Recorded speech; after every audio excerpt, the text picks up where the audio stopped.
actuellement sur les planches du Théâtre des Nouveautés à Paris, où il joue dans la pièce intitulée Une situation délicate, écrite par Alan Ayckbourn. Max Boublil s'est d'abord fait connaître du grand public pour ses talents d'humoriste.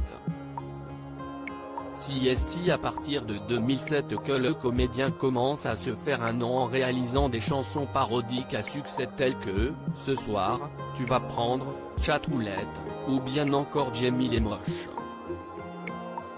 Par la suite, Max Boublil s'est produit sur scène, mais aussi au Grand Journal de Canal+.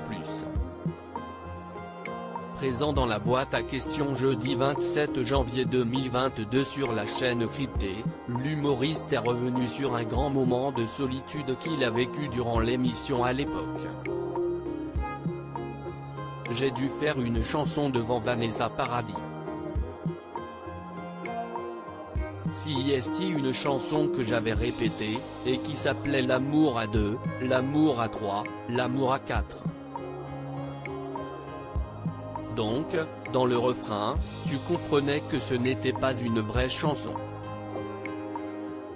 Mais j'étais tellement stressé quand je l'ai fait, que Vanessa Paradis a cru que c'était une vraie chanson, a expliqué Max Boublil. Elle a dit, c'est très courageux, pour un jeune chanteur, un jeune artiste, de venir chanter une chanson comme ça face à moi. Donc pour ça, c'était sûrement le plus gros bide de toute ma carrière, a ajouté comédien. Toujours au cours de cette même émission, Max Boublil s'est souvenu d'une petite bourde qu'il a commise un jour où il s'était rendu à l'école de sa fille. Max Boublil révèle qu'il ne se fait pas du tout obéir par ses enfants. J'étais allé chercher mes filles à l'école. Il faut savoir que les enfants habillent souvent de la même manière.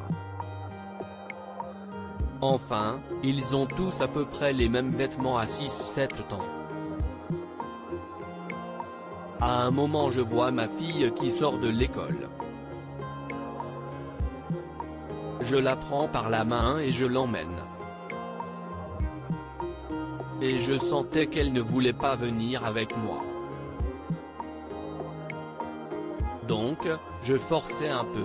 À un moment je regarde, et je me suis rendu compte en fait que ce n'était pas ma fille, a révélé l'humoriste. Au moment d'évoquer son rôle de père, Max Boublil a expliqué qu'il était un papa qui peut avoir de l'autorité dans la voix, mais qui ne se fait pas du tout obéir par ses enfants. Loading widget.